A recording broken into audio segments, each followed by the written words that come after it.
Впервые в Абхазии проходит столь представительная международная научная конференция, посвященная спелеотуризму и карстоведению. В мероприятии принимают участие ведущие специалисты мирового уровня из Австрии, России и Абхазии. Ключевые темы обсуждения – наследие Гивисмыр и история развития абхазской спелеологии, биоразнообразие пещерной фауны, экологические вызовы при ежегодном посещении пещеры сотнями тысяч туристов и меры сохранения уникальной подземной среды. Участники конференции также обсудят перспективы создания новых спелеотуристических объектов в Абхазии. Со вступительным словом к аудитории обратился Роман Дбар, первый проректор АГУ. В своей речи он отметил о феномене, которым не обладает ни одна страна мира и даже континент, кроме Абхазии.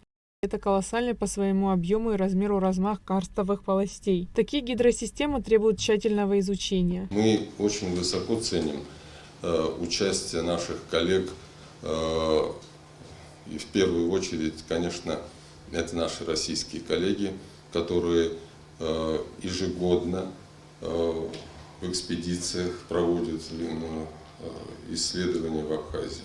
И благодаря их исследованиям мы имеем представление о том, что собой представляет карст в Абхазии. Также Роман Дбар зачитал доклад, который, как он сам признается, больше похож на эссе на тему «Гивисмыр. Жизнь, творчество, открытие». Данный материал позволяет представить Гивисмыр, первооткрывателя и директора Новоафонской пещеры, как человека, его характер и место в нашей жизни. Как отметил академик Январби Экба, исследования, которые проводились в пещере, начиная с 2004 года, были организованы при непосредственной поддержке Гивисмыр. Он мог оказать практическую помощь. При нем в Новоафонской пещере организовали экологическую группу, которая функционирует и сейчас. Все данные, которые были получены в Новоафонской пещере, они были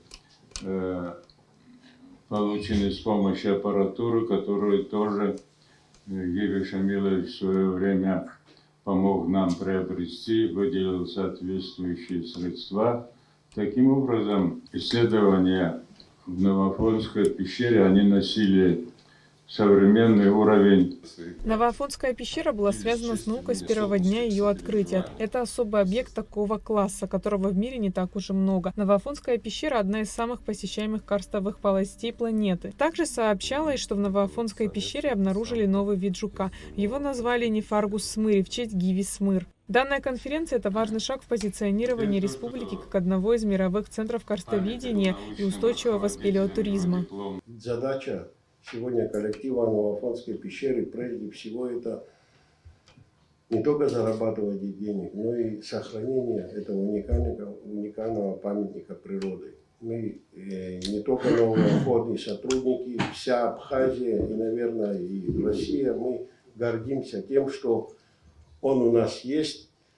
Благодаря вам сегодня научному сообществу ведется и мониторинг, постоянные какие-то процессы, которые происходят в нашей пещере, они под вашим контролем, Роман Саидович, мы надеемся, и впредь, не жалея ни финансов, ничего, сотрудничать с вами, следить за всеми происходящими процессами, привлекать молодежь, спелеологические клубы, научное сообщество. Сам формат мероприятия гибридный, то есть есть онлайн и офлайн. А тема одной из приглашенных участников конференции была типология, биоразнообразие и оценка состояния пещерных водных объектов Республики Абхазия. У меня доклад от группы наших исследователей, то есть Казанский федеральный университет.